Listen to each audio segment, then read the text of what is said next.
The courtroom is still, except for the reverberation of a gavel that sounds like thunder. Seated on one side, Kody Brown, jaw clenched, eyes blazing with remorse. Opposite him, Christine, Janelle, Meri, and Robyn, each woman holding years of love, betrayal, and secrets. Today, it isn't about who loved Kody most, it's about, and as the judge reads out the accusations, fraud, emotional distress, and family betrayal, the world finally gets to see the Brown Empire crumble. Pause beat, suspense tone builds. Before we get into it, tell me in the comments. The sunlight seeps through gritty courthouse blinds. Whispers buzz in the air, cameras snapping outside like lightning. Inside, the sister-wives family is quiet. 5 lives once bound by faith, now tied by subpoenas. Kody adjusts his tie, his image in the courtroom glass a stranger. He once demanded love, loyalty, oneness. Now his kingdom is crumbling in public display. Seated across from him is Christine, hands clasped, a quiet tempest behind her serenity. She isn't here to be pitied. She's here to tell the truth. To her right, Janelle does not meet the camera's eye, caught between duty and freedom. Meri gazes blankly into space, an inscrutable face. Robyn, ever the diplomat, shakes. The others don't even notice. The judge's voice breaks into the silence.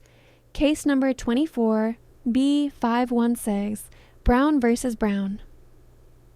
A hush runs through the courtroom. Clicks of the cameras. Each at-home viewer experiences it. The start of something they never expected to see. The prosecutor stands, a crisp-suited woman with a sharp jaw. Her voice is smooth, clear, but her gaze blazes with intensity. Your Honor, this isn't only about money or agreements. This is about manipulation, emotional domination, and the price of blind trust. Kody fidgets. Christine breathes out slowly, eyes still fixed on him. The air is heavy with tension, decades of lies building to erupt. As Marla starts to talk, flashbacks interrupt the air. Glimpses of laughter during family meals, birthdays for the kids, Kody's smug sermons about love and plural marriage. Then there is a change of tone. Quarrels, sobs, door slammed. The ideal family picture disappears, replaced by shattered trust. Marla shows the first evidence in the present. A set of financial records, mutual accounts, secret transfers, and deed documents signed under one name only, Kody's. Christine balls her fists in her lap. He told us that we were partners, she whispers, her voice breaking. Kody glances away, his jaw clenched. Meri's eyes overflow with tears, speaking softly. We built it all together, but only one name was ever on the deeds. The online audience watching goes wild with comments. #Kody exposed begins trending before lunchtime. The judge raps for order, his gavel clapping sharply. We'll hear the testimony of each spouse, he declares, starting with Christine Brown. The courtroom comes to a standstill. Christine stands up slowly. She smooths her dress, draws a deep breath, and moves forward. Her heels ring with each step, a sound that is heavier than the gavel itself. This isn't a testimony, it's a reckoning.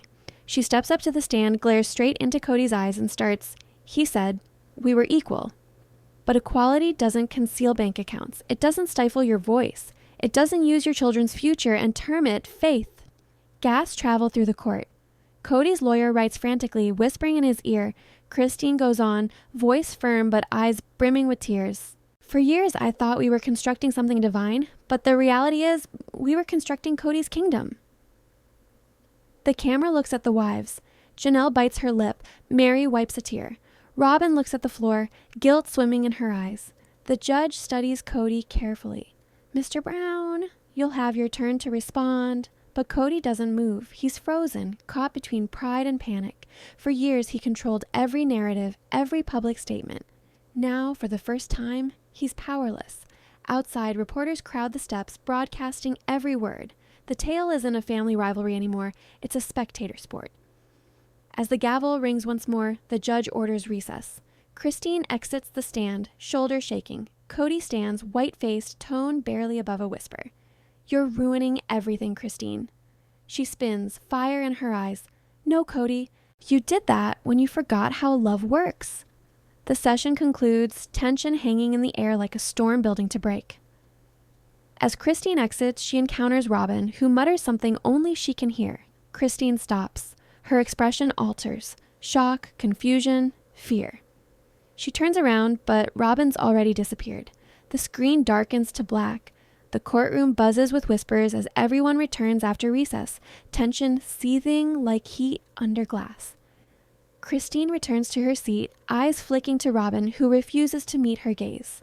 Whatever secret she hissed on the break has taken up residence in Christine's brain, ringing louder than the gavel of the judge.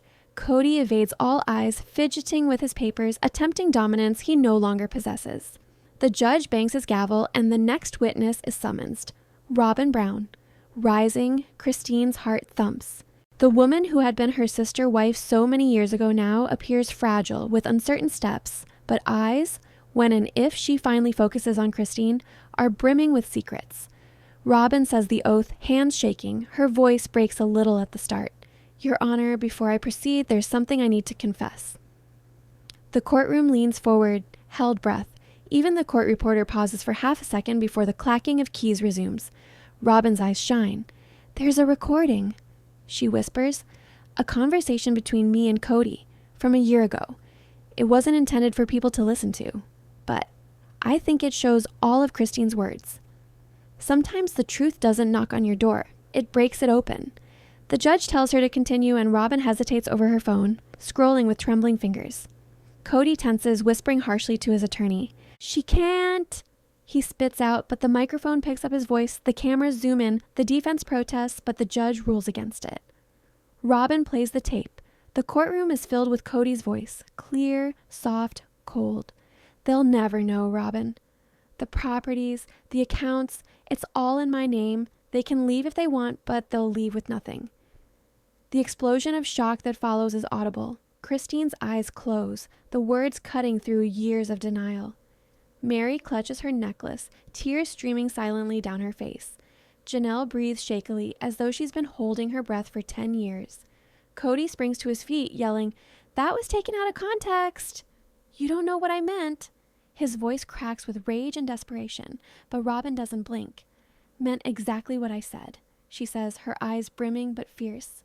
"You constructed this life based on love and faith, but it was always control." The judge slams the gavel, calling for order, but the courtroom is in an uproar. Reporters storming out, phones blazing, whispers circulating. Christine's gaze is frozen on Robyn. The woman whom she believed was his last supporter just betrayed him. Kody slumps back into his chair, face ashen. "Why would you do this to me?" he grumbles. Robyn glances down. "Because I couldn't bear the guilt anymore." Guilt can be the loudest voice in the room, even when no one's speaking. The judge bangs his gavel for silence once more. "Mrs. Brown," he continues, voice firm, "do you have any further evidence?" Robyn nods, stalling before continuing. "There's more. He had me sign forms, trust documents. He told me it was to keep the family safe. But those documents, they put everything into his name." A whisper runs through the courtroom. Christine's lawyer moves forward, asking for the forms as evidence. Robyn hands them over, tears falling onto the pages. The bailiff takes them, and the judge glances at them for a moment before raising an eyebrow. "These are notarized," he draws out. "Mr. Brown, you signed on your own behalf as sole beneficiary of several family homes." Kody's jaw drops, but nothing issues forth. His silence is stronger than any denial. The courtroom tension is palpable, each breath, each beat in rhythm with disbelief. The prosecutor advances, her voice flat but incisive. "Your Honor, this verifies years of dishonesty." The wives thought they were equal partners, but in law, they had no power. Kody finally speaks up, but his voice is broken. "I did what I needed to do to take care of the family," he states, his voice whining, eyes jumping back and forth between them.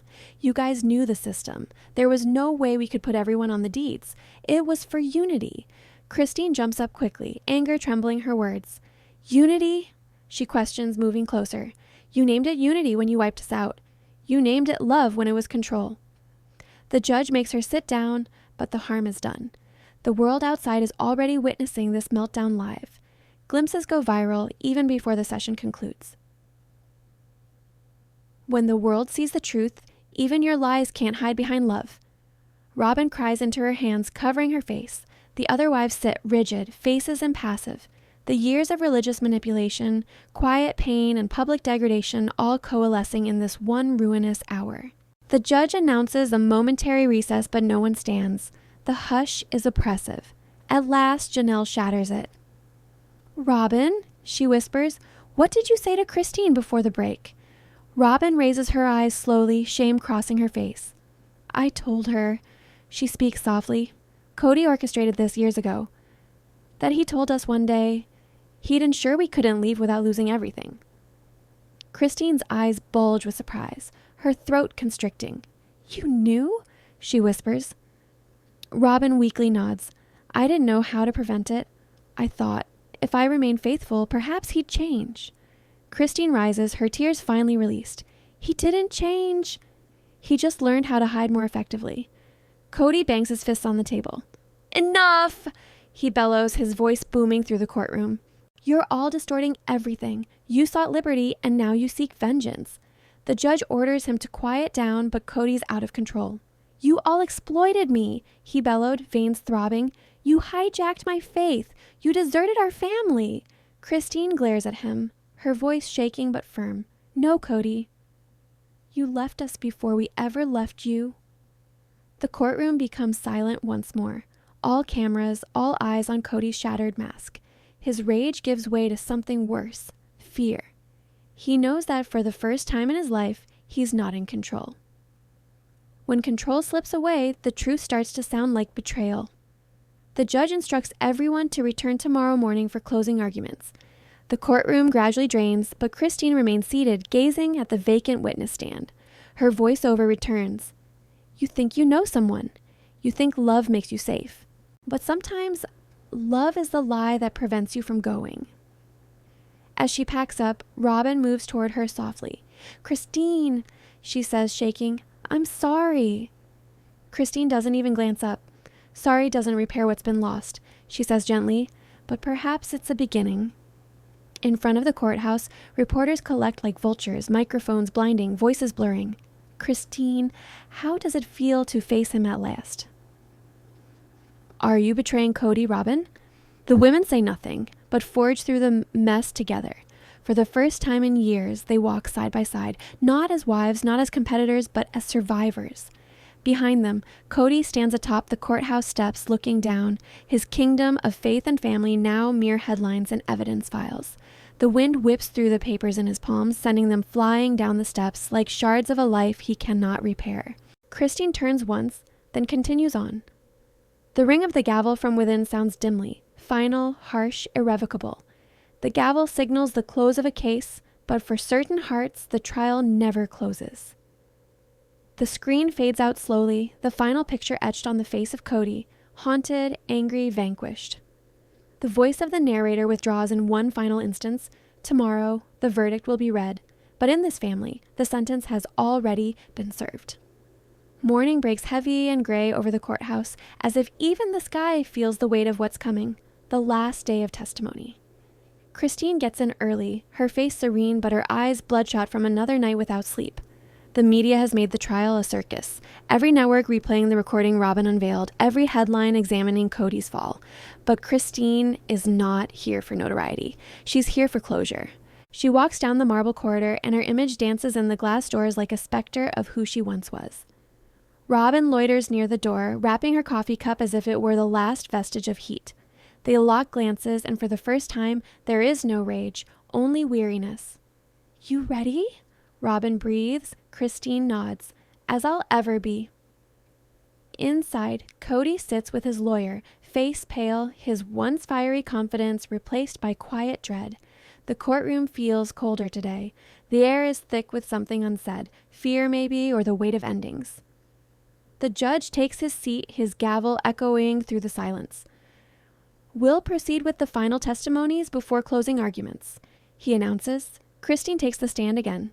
She doesn't shake this time. Her voice remains calm, her tone strong. "When I left that family, I didn't leave with money or assets," she starts. "I left with my freedom. And for that, I've been accused of being selfish. But if saving yourself is selfish, then perhaps more women should be." A hush sweeps through the courtroom. Christine goes on looking at Kody. He created a world where love was governed, where loyalty was silence, and we complied because we thought he did. Kody's attorney stands to protest, but the judge gestures for him to sit down. Mr. Brown will get his turn, he tells him. Christine's voice drops, becomes heavier. We followed him because we wanted to think love could withstand anything. But love can't thrive when it's imprisoned. Sometimes you don't know you're in a cage until you stop defending the bars. Her words resonate. Kody glances at her, but the authority in his look is lost. He's no longer the patriarch, but a man witnessing his own kingdom fall apart. The prosecutor probes her with a final question. Christine, what do you want from this court? Pauses, considering. Not revenge, she whispers, just the truth in the record. For my children to understand that their mother didn't leave love, she left control. The judge nods, visibly shaken. Christine returns to her seat, and for the first time since this started, she smiles. A small, delicate smile that feels like peace. Robyn gets on the stand next. The courtroom stiffens. Her voice trembles at first, but becomes steadier as she continues. I hung around longer than I should have, she admits, because I was afraid. Afraid to lose the only family I'd ever known. Afraid of how the world would judge me, but I discovered something the past few days. Truth doesn't kill families. Truth brings out who was actually keeping them together. She glances over toward Kody, streaming with tears. And it wasn't you, she tells him. It was us. Cody's mouth compresses into a hard line, his knuckles pale as he clenches the table. Robyn blots her eyes, going on. I know I'm not innocent. I enabled him. I stood up for him when I should have stood up for them, but I'm done hiding behind faith when it means lying. The courtroom is still. Even the cameras appear to hold their breath. Redemption isn't about fixing your past. It's about finally telling the truth, even if it costs you everything. The judge thanks her and sends her from the stand. Kody is up next. He stands slowly, each step a little harder than the last. He swears under oath, sits, and gazes straight into the camera broadcast live to millions. I know everyone dislikes me at this moment. He starts, voice shaking a little. But I need people to realize I did not wake up one morning and choose to harm my family. I created it. I believed in it. I thought I was obeying God. His voice cracks. I thought control was love. That order was faith. But perhaps I was afraid too. The courtroom holds its breath, the tension released from anger to an odd, still sadness. You don't know, he goes on, what it is like to be the one all of them look up to, the one who has to hold everything together. I thought I was keeping them safe from the world, but I guess I was keeping myself safe from loneliness. His gaze flicks up to Christine's. For one brief moment, the years of hurt, love, and betrayal dissolve into quiet. Christine does not avert her gaze. Then why didn't you stop when you saw us breaking? She whispers. He pauses. Because I didn't know how. The judge halts him, telling him to remain on track. But the floodgate is open now. Kody draws a breath. I can't undo what I've done. But I loved them all in my own way, and perhaps that was the trouble. I never mastered loving equally. I simply loved the way I was supposed to. The hardest confessions are the ones that come too late. The prosecutor advances. Mr. Brown, do you recognize the economic manipulation outlined in this case? Kody bows his head. I recognize the errors. I accept the testimony, but I did not intend to hurt anyone. Intent does not negate effect. The prosecutor answers with a chill. The courtroom murmurs assent. The judge calls for a brief recess before closing argument. Christine exits into the hallway, her head reeling. She leans against the wall, taking deep breaths. Robyn approaches her unobtrusively. He's cracking, Robyn whispers. Christine nods. So are we. The two women stand in silence, having once shared husband, home, faith, now only the devastation. You think they'll forgive us? Robyn seeks an answer. Christine shakes her head. Forgiveness isn't the point. Freedom is. The bailiff calls them back in, and tension builds anew. The prosecutor delivers her closing argument first. This case isn't about divorce or religion. It's about power. Power in the guise of religion. Control in the guise of love. These women stood by him for decades, caught up in his vision. But belief without a choice is slavery. She moves towards Kody, and today that slavery ends. The defense contends again, portraying Kody as a man of faith with flaws, victimized by misperception. But it doesn't work. The damage is already done. The jury appears tired, sympathetic, not to Kody, but to the women who are heard. When truth stands up, lies sit down quietly. The judge recesses until morning for the verdict. The courtroom slowly drains, the emotional pull dragging everyone down. Kody remains seated long after the cameras were turned off, alone. His hands shake as he looks at the vacant seats where his wives had sat together. For the first time, he is small. Outside, Christine stands under the gray sky, the courthouse behind her. The air is filled with the scent of rain. Robyn returns to stand beside her, a tentative smile on her face. "You think this is really over?" she says. Christine turns to look at her, then back toward the doors. "No," she replies softly. But it's the first time it's not his story anymore. They walk away together, past reporters, past cameras, into a crowd that parts for them like waves around survivors. Kody emerges outside minutes later, just as the rain starts. He doesn't run. He doesn't talk. He just stands there, soaked, as if waiting for the storm to wash away all that's been revealed. But some stains don't fade. They just keep reminding you of what you lost. Some storms don't come to destroy you. They come to show you what was never real. The voice of the narrator becomes silent as the scene melts into rain and thunder. Tomorrow, the verdict will be read. But perhaps, just perhaps, the verdict that means most has already been whispered in their hearts. The courthouse is full. Cameras flash like lightning, reporters push and shove to get a peek, and whispers spread through the crowd as everybody waits for the verdict. But within, behind the thick oak doors, sits the Brown family in silence. The air is thick, charged, as if the walls themselves were holding their breath. Christine is in the front row, her hands folded, wedding ring lost ages ago, but the imprint still barely there on her finger, a ghost of a vow that had lasted forever. Robyn sits next to her, pale and quiet, staring at the door where Kody will soon appear. Meri and Janelle are whispering softly, their voices shaking with an odd combination of relief and fear. This is not the end of a marriage, but the collapse of a faith that used to govern their lives. The bailiff's voice rings out, "All rise." The judge walks in, robe flowing, face impassive. Kody enters moments later, dressed in the same dark suit he wore on the first day of trial, but it now hangs more loosely as if even his attire has lost hope. He sits down slowly, his hands folded tight. There's a faint tremor in his fingers. The silence stretches on until the judge finally speaks. "Before we begin," he says, "I want to remind everyone, this courtroom will remain orderly." His voice is firm but tired, as though even he feels the emotional weight of what's about to happen. Then the clerk recites, "In the case of Brown versus Brown." The words fade in the air. All the camera lenses zoom in. All the hearts that beat in that room beat quicker.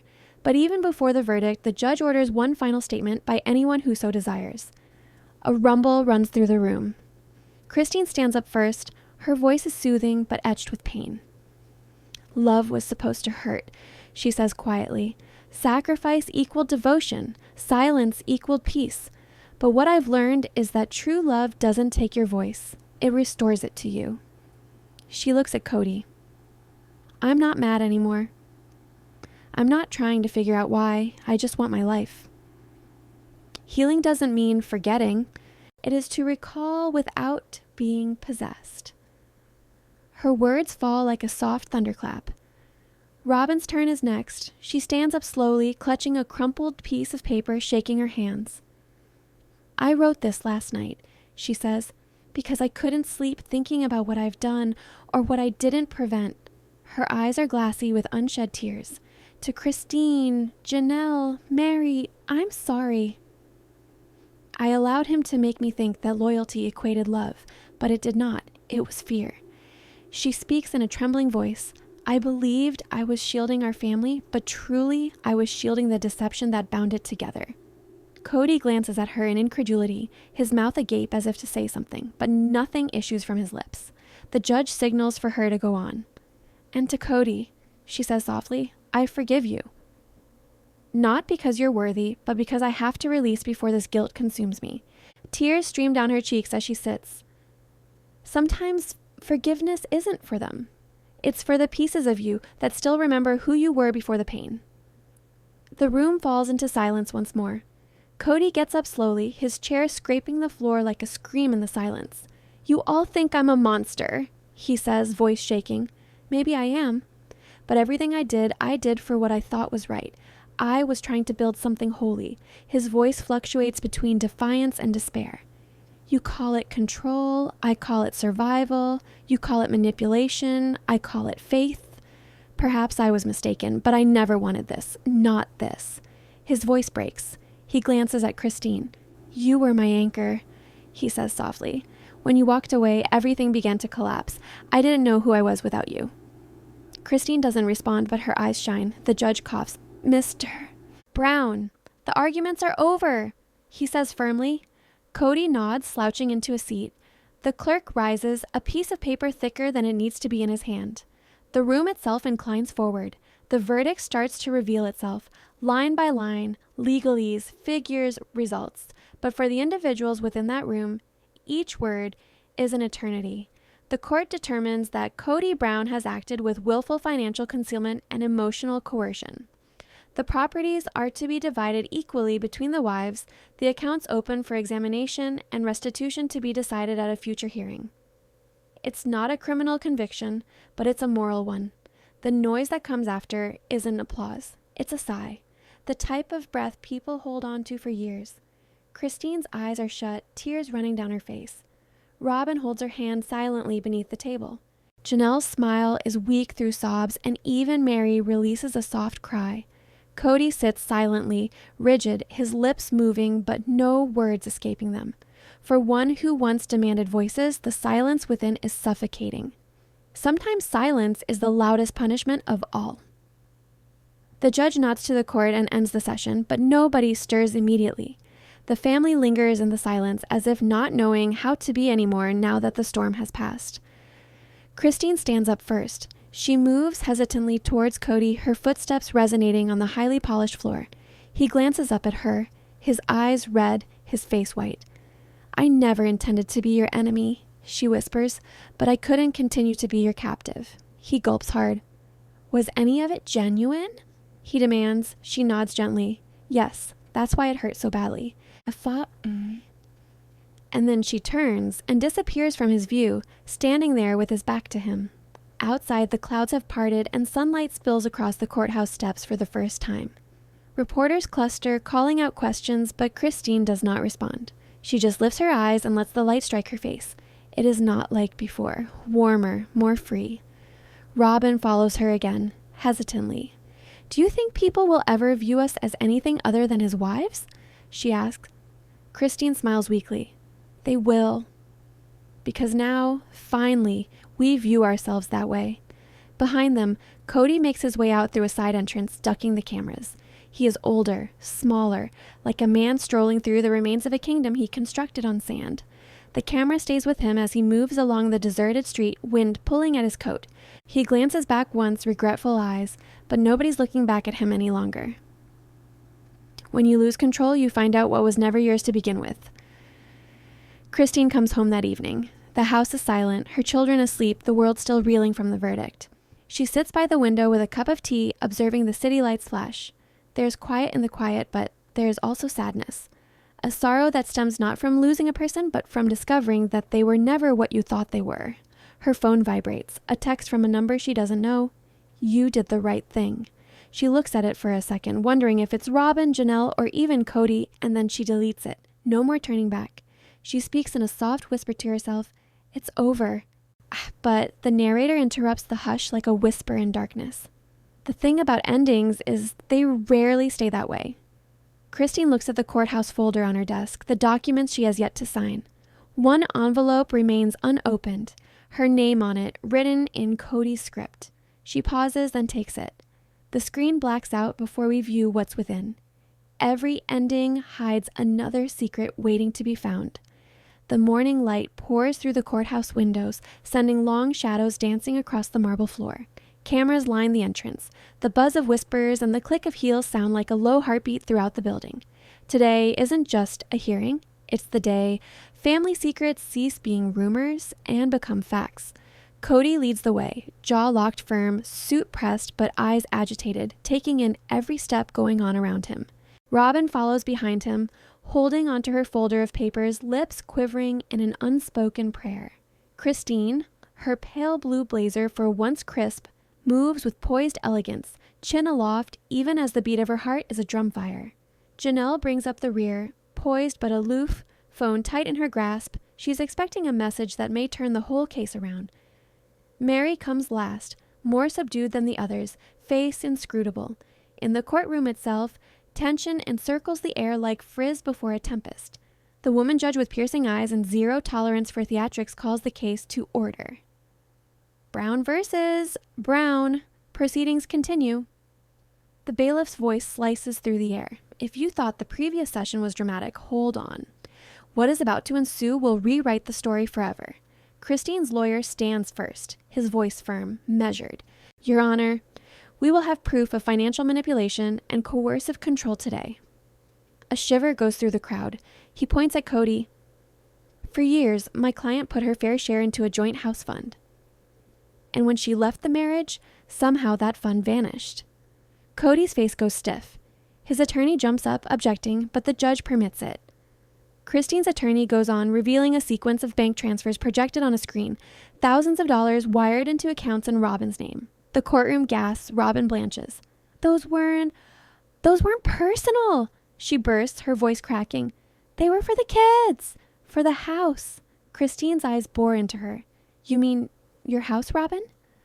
The words cut through the silence like glass. Kody's fists ball at the table, veins raised on his arms. You have no idea what you're saying, Christine. You never realized the sacrifices? Sacrifices? Christine cuts him off. You had us give, and when it was your turn, you took. Just like at Christmas, she says under her breath. The judge slams the gavel down. Enough. You will both be quiet unless addressed. The silence that follows is dense with foreboding. The next witness is unexpected. Leon, Meri's child, called by Christine's team. A shock runs through the family benches. Meri's face falls. She hadn't known this was coming. Leon takes the stand, their voice soft but unwavering. Growing up, I saw things I didn't understand at the time. Money would go missing. Undefined dad would say it was for family investments, but Mom... They look toward Meri.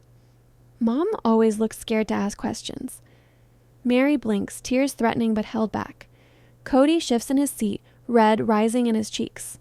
Undefined. This is ridiculous. Undefined, he hisses, but the judge warns him again. Undefined, Leon continues, describing years of silence, favoritism, and control. Undefined. The more they speak, the clearer the picture becomes. A web of secrecy and favoritism spun carefully over time. When Leon resigns, the courtroom seems to be taking a slower breath, everyone processing what has just transpired. Undefined. The truth, which had been spoken behind doors, only now resonates in front of the world. Undefined, Robyn's attorney next acts, eager to try and regain control again. RGB. Your Honor, my client has receipts that document every penny she was given was sanctioned.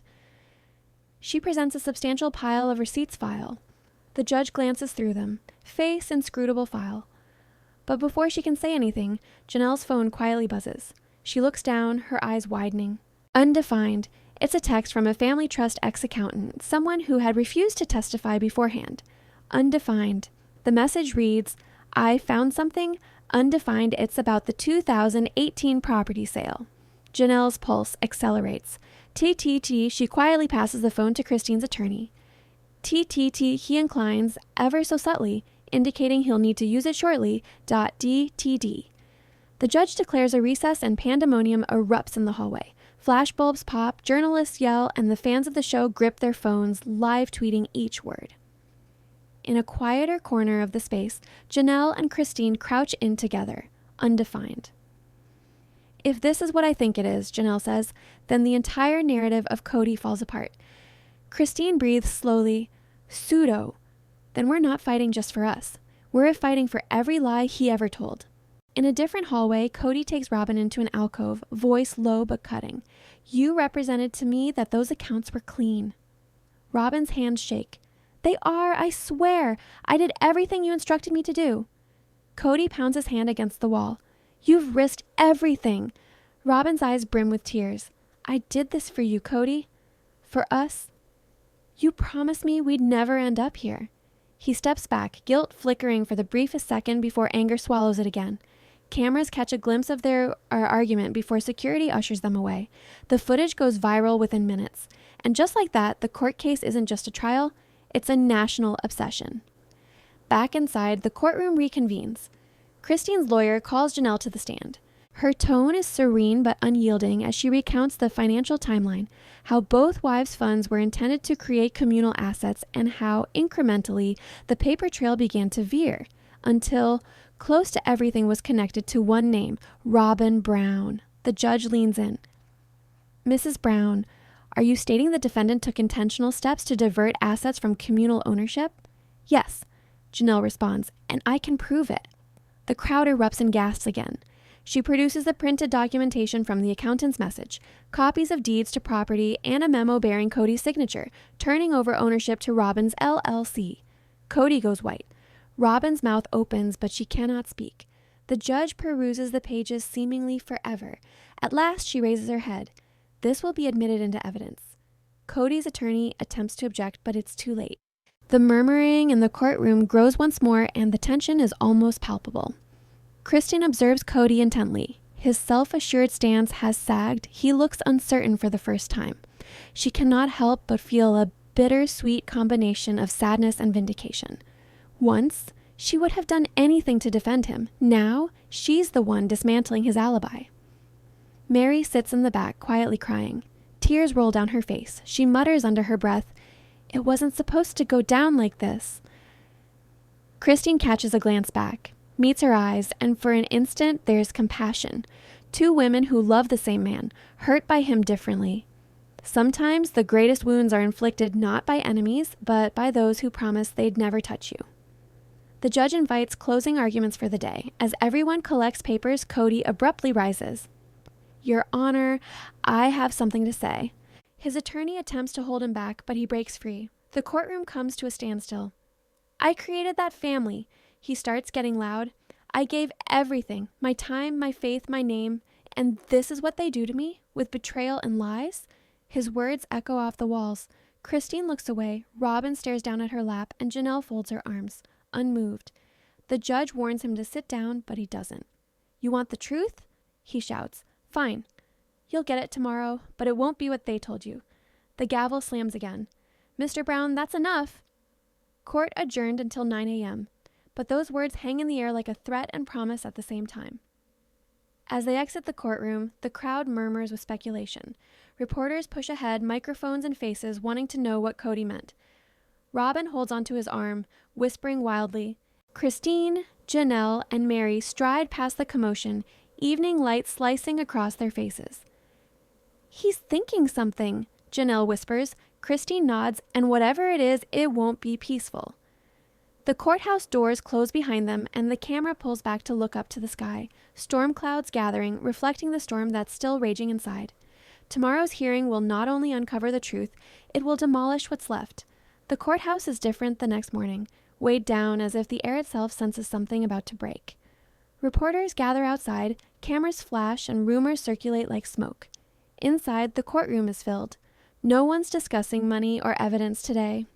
Everyone's waiting for one thing, the promised revelation from Kody Brown. He sits at the defense table, absolutely still, fingers laced in front of him. But his eyes, restless, shining with something dark, betray the storm raging within.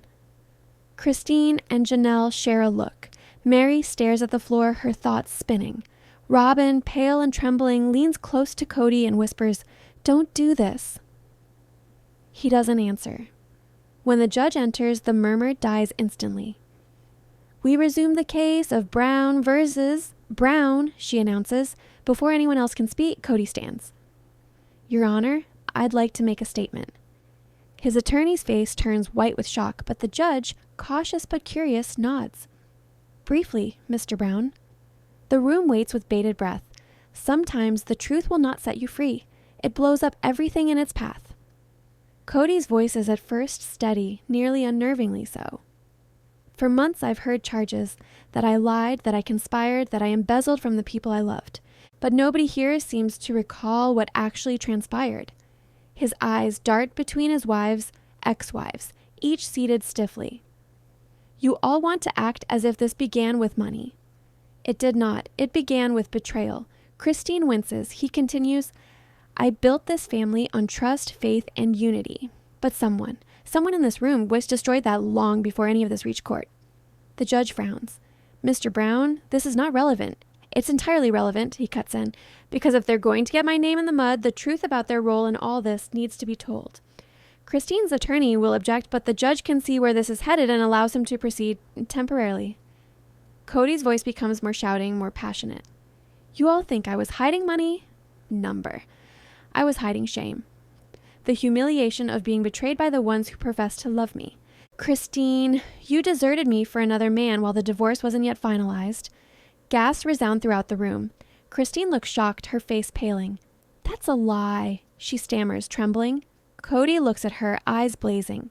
You said you were finished, but you didn't say you were seeing someone else already. You made me the villain so you could justify walking away. The room hums with gasps. Christine's attorney protests, but Christine raises her hand. Let him speak, she says softly, never taking her eyes from Kody. Her voice, calm but laced with pain, slices through the room.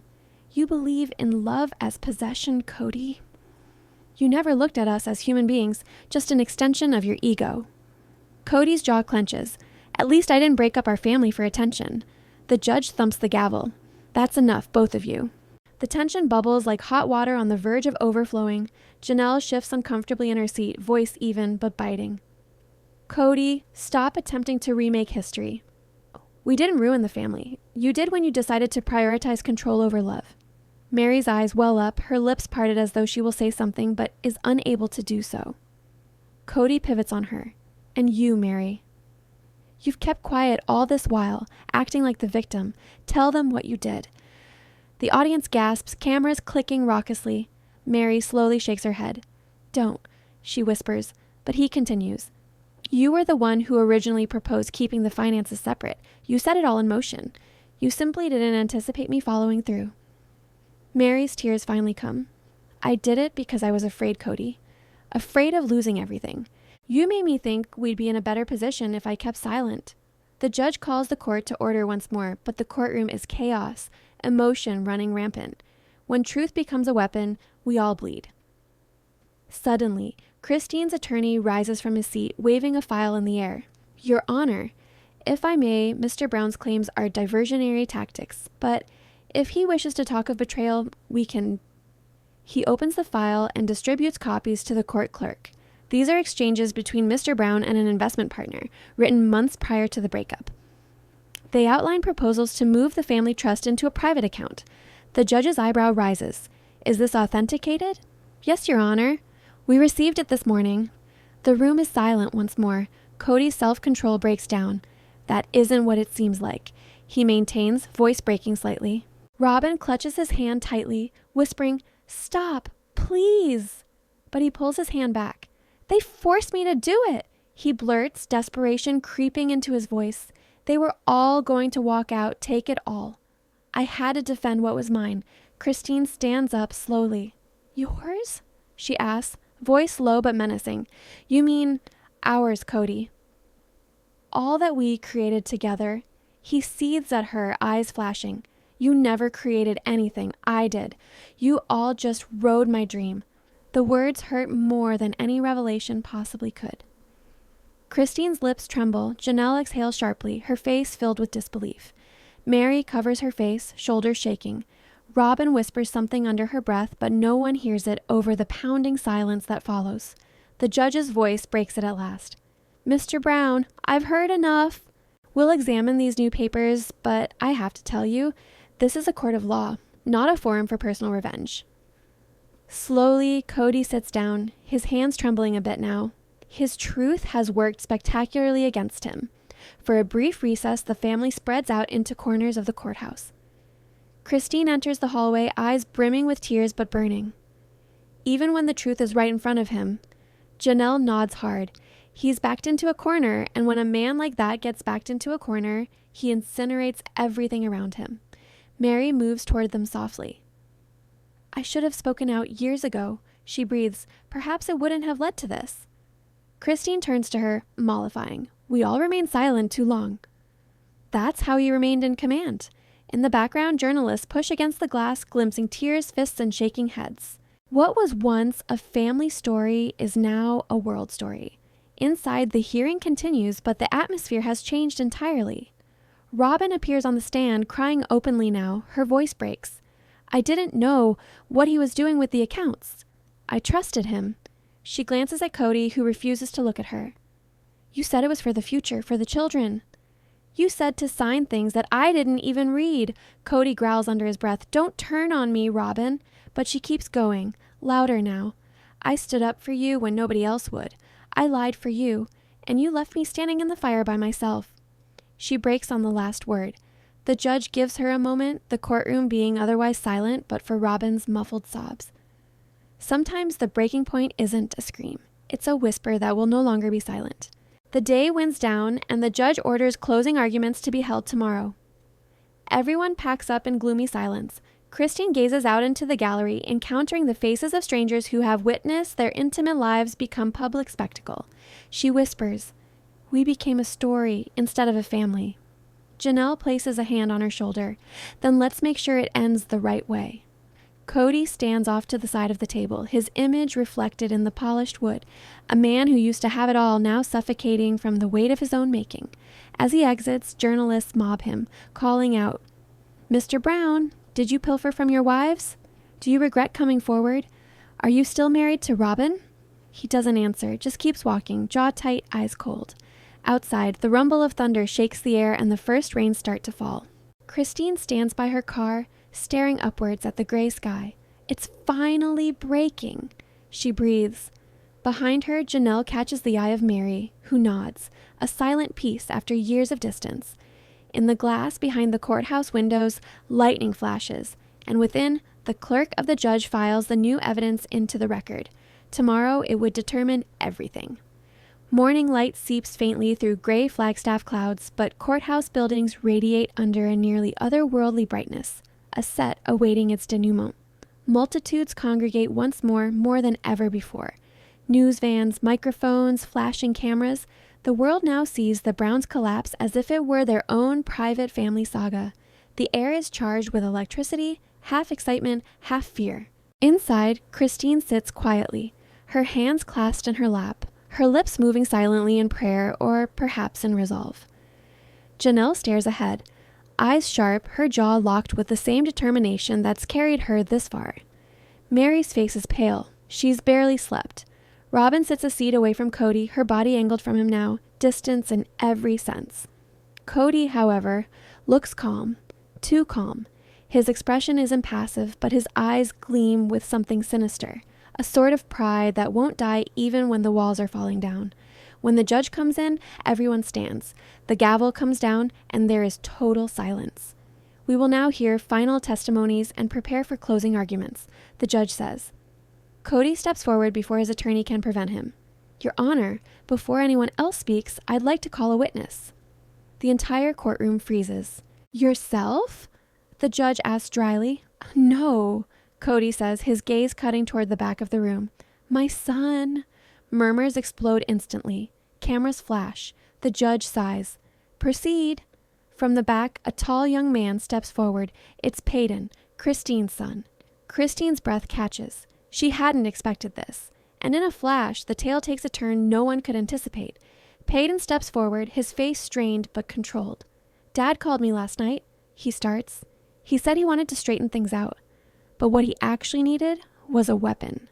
Christine's eyes well up with tears. The courtroom leans in. Kody tenses up. He wanted me to testify against my mom. Peyton goes on, his voice shaking. He said he would pay for my college if I helped him out, something he has not done in years. Christine gasps slightly, covering her lips. Cody's attorney jumps up to object, but the judge shushes him. Go on, Mr. Brown. Peyton nods. I refused to lie. And he said, his words stumble, cracking. He said I was taking her from him, that I'd regret it. The courtroom erupts into chaos. Christine can no longer contain herself. Tears flow openly down her face. Kody's face contorts with anger. "That's not what I said," he bellows, his words ringing off the marble walls. The judge bangs the gavel. "Order!" But the harm is done. The world has just witnessed Kody Brown's final line of defense crumble into manipulation. Christine stands up slowly, shaking but firm. "Your Honor, I know that I'm not allowed to say anything out of turn, but I have to say something." The judge pauses, then nods. Christine addresses Kody, her tone soft but cutting. "You craved control over love, Kody. You craved loyalty over truth. And when you could no longer control us, you attempted to destroy us. But the one thing you never grasped is that love is not ownership. It is trust. And you lost that far earlier than this courtroom." The audience sits in stunned silence. Even Robyn, typically emotional, simply looks at the ground, a lone tear tracking down her cheek. There are times in any tale where quiet is more chilling than any yell. This is one such moment. The case for the prosecution is closed. But before the defense can answer, the judge throws a curveball. "With new testimony presented, we will permit closing arguments today from both the state and defense." It's the final move. Kody's attorney rises, tone matter of fact. "My client insists that this case has been overblown by anger and public interest. Though there have been errors, criminal intent is not proven." He takes a seat hastily, aware that there isn't much more he can do. Christine's attorney stands up, his voice stern but empathetic. "Your Honor, this isn't about resentment. It's about responsibility. It's about women who gave everything. Emotionally, financially, spiritually, and we're left with nothing. The defense says there's no criminal intent, but manipulation, deceit, and coercion, they destroy lives too. And that's what happened here."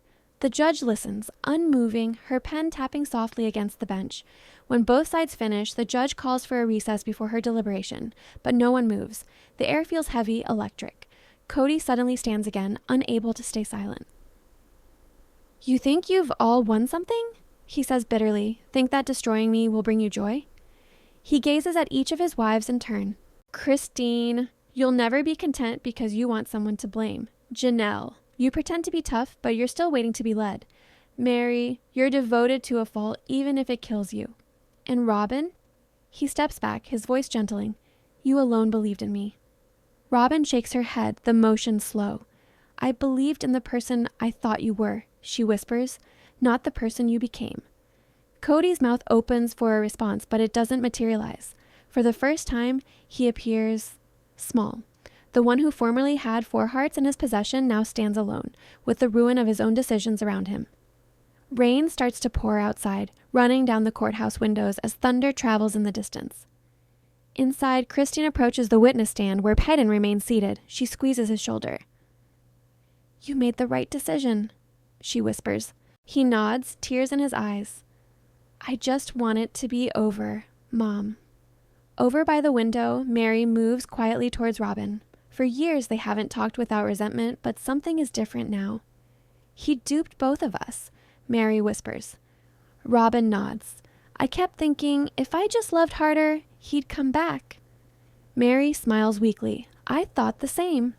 They exchange a glance, tenuous, spent, but at last together in comprehension.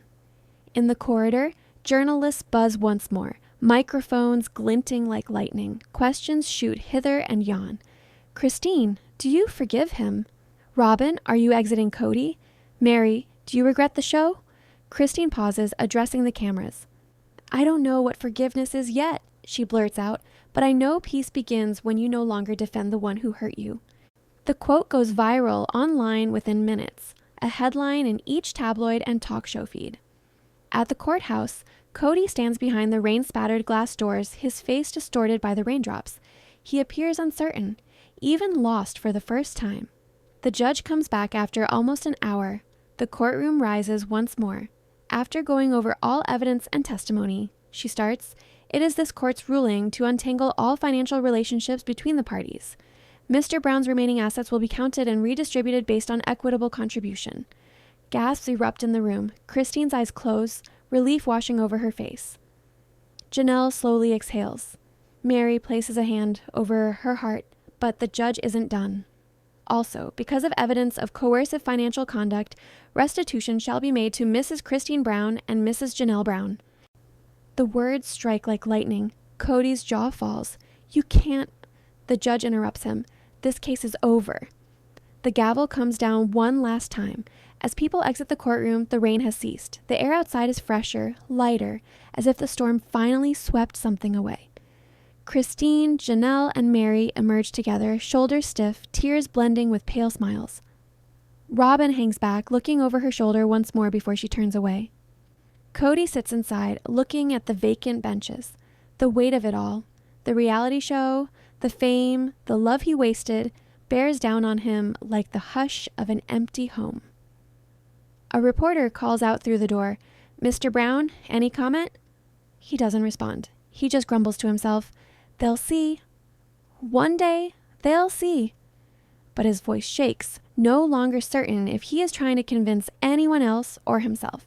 Outside, Christine gazes up toward the sky. "It's over," she whispers. Janelle nods. "No," she says. "It's just beginning." They stroll off into the sun together, sunlight finally bursting through the clouds. The camera pauses on the courthouse steps, puddles reflecting their forms, walking toward liberty. The last shot, Kody by himself behind the window, watching them fade away. The storm has passed, but the reverberations of that courtroom still haunt like phantoms in the hearts of all who once referred to themselves as the Brown family. The camera fades in on a peaceful morning in Flagstaff. The same streets that thronged with filming vans and inquisitive neighbors are quiet now, washed clean after the rain. Christine stands outside her new house, sunlight pouring over her kitchen as she pours coffee, her hands firm, her face soft but strong. For the first time in years, she is at peace. Not the kind you fake when cameras are turned on, but the true kind. The kind after you've lost everything and somehow ended up in the wreckage. There is a knock at the door that makes her jump. When she opens it, it's Janelle, who's holding a box of photographs. "I thought you'd want these," she says. In the box are photographs of the old family, the sister wives as younger women, Kody grinning and putting his arm around them all, children laughing in coordinating outfits. Christine pauses, then smiles sadly. "Let's keep the ones that don't hurt," she whispers. Janelle nods, and for a bit, they sit and flip through memories. Not angry, not nostalgic, just free. Healing doesn't always mean forgetting. Sometimes it means deciding which memories get to stay. Across town, Meri is sitting in her inn, her phone pinging with messages, requests for interviews, media appearances, even sympathy messages from fans. She ignores most of them. Instead, she sits at her journal, the words flowing more quickly than ever. "For years," she writes, "I waited for him to see me. But maybe the truth is, I needed to see myself first." She sits there, then smiles slightly. Her next page says, "New beginnings, not alone this time, but with myself." The cluck of guests arriving at the desk distracts her, and she rises, wiping away her tears. The inn is booked tonight, and for the first time, her life feels that way too. Robyn sits on her porch swing, the Arizona wind shaking the leaves of the trees. Her children play softly in the background, oblivious to the world as it watches their mother rebuild from brokenness. She fingers her wedding ring, the ring that once represented as one, now only a reminder of all that was lost. She whispers low, "We believed love would keep us together. Love without truth is merely a cage." She removes the ring, sets it on the table, and takes a deep breath as if she's letting go of years of guilt and deniability. The camera glides inside her home. Pictures on the wall, still revealing the family that was, but the light is now chillier. Robyn picks up her phone and scrolls through old group messages with Christine, Janelle, and Meri. Messages filled with tension, pain, apologies never sent. She hovers over the keyboard, then types, "I'm sorry." For all of it, she hesitates, then presses send. Across town, Christine's phone buzzes. She reads the message. Her eyes soften, and for a moment, she almost replies. Rather, she places it down and speaks softly. "That's enough for now." Sometimes closure is not found in forgiveness, but in finally ceasing the battle. In a remote cabin beyond the din, Kody is alone. The house is still, the walls covered in faded photographs, the table littered with unopened correspondence, mostly bills, notices from the courts, and mail from fans still calling him misunderstood. He sits in front of TV reruns of Sister Wives, the screen's flickering light mirroring in his vacant eyes. The man on television is boisterous, charismatic, in charge. The man in the chair is older, worn, bereft of his shell. He talks to himself. They just wanted someone to blame. But even he doesn't sound sure. Before him on the table is a notebook with the caption, "My Side." Pages of his side of the story. The explanations, the apologies, the rage. But as he puts the words down, they sound empty. He hesitates, looks into his own eyes reflected in the black TV screen, and whispers, "Was it me?" For the first time, there is no one else to blame. The silence which ensues is oppressive. Outside, thunder booms again, muted and far away. Not a storm, just a day. Life continues. The world, however, isn't finished with the Browns. Online, footage of the trial spreads like fire. Viewers endlessly debate. Was Kody a bad guy or a victim of his own ego? Was Christine courageous or simply at the end of her rope? Was Robyn the manipulator or the manipulated? Comment sections are war zones of loyalty and compassion. Talk shows analyze each glance, each utterance, each tear. Amidst all the din, something changes. People begin to discuss freedom, boundaries, self-respect. The tale turns into something greater than soap. It turns into introspection. Viewers once watching for entertainment now tell their own tales of control, loss, and recovery. Occasionally, a tale that shatters a family heals thousands more. Weeks after, Christine and Janelle go on a road trip with each other. 2 women, a wide highway, and the open sky. They pull over at diners, laugh at bad coffee, discuss dreams they deferred for too long. "What do you think he's doing now?" Janelle asks at one point. Christine smiles, eyes still fixed on the road. Most likely trying to decide who to blame next, she jokes. They both laugh, but beneath it there is sadness. The sort that stays when you still care about someone who hurt you. They drive through a town where people don't know them, and for the first time in decades, they are simply Christine and Janelle. Not sister wives, not reality TV stars, not characters in someone else's tale. Just 2 women learning to breathe again. Meri, back in Flagstaff, has a small women's retreat at her inn, a circle of women telling their stories over tea and candlelight. One woman talks through tears about an escape from a marriage that sucked the life out of her. Undefined Meri listens, then speaks softly, "You're stronger than you think." Sometimes you need to lose the life you've planned to discover the life you should have. The room goes silent and the women nod one by one. The inn is lit up brightly, the sound of laughter resonating in the background. It looks like the universe has bestowed Meri with her second act. Robyn goes to the courthouse one final time, not for a hearing, but to sign paperwork formally ending her joint property with Kody. As she signs the final page, she mouths, "Goodbye." The clerk glances up. "Excuse me?" Robyn shakes her head, saying it out loud. As she heads outside, the wind is blowing, lifting dust and sunlight along, a combination of endings and beginnings, undefined. She gazes upward at the blue sky, her eyes shining, undefined. "Perhaps now," she says quietly, "we can all forget being characters and begin being real people." Later in the evening, Kody is standing in his backyard, gazing at the sunset, undefined. The colors blend across the horizon, orange, gold, and the slightest purple, undefined. He's muttering to himself, "They'll tell my story wrong." But then his phone vibrates, a text message from one of his older daughters. Defaults. "Dad, I hope you're okay. I still love you." He looks at it for a good long while, and then after all these months, he smiles, not because everything's all right, but because something deep within him softens at last. Undefined. Perhaps love doesn't die, it just morphs into something else. Undefined. Perhaps there is still forgiveness to be had, not from others, but from himself. Befen. He speaks into the light that's growing distant. Perhaps I can be better. The last montage moves like a closing shot in a documentary. Christine working in the garden with her daughters, the sound of laughter carried on quiet music. Janelle leading a workshop on women's financial independence. Meri welcoming guests, her laughter real. Robyn playing with her children, smiling again, slowly. Kody sitting alone on his porch, guitar in hand, humming to himself as the sun sets below the horizon. Life goes on, ugly and lovely. No longer a script, but real. The narrator's voice trails off softly. Once they shared one man and one dream. Now they share something stronger, the courage to start over.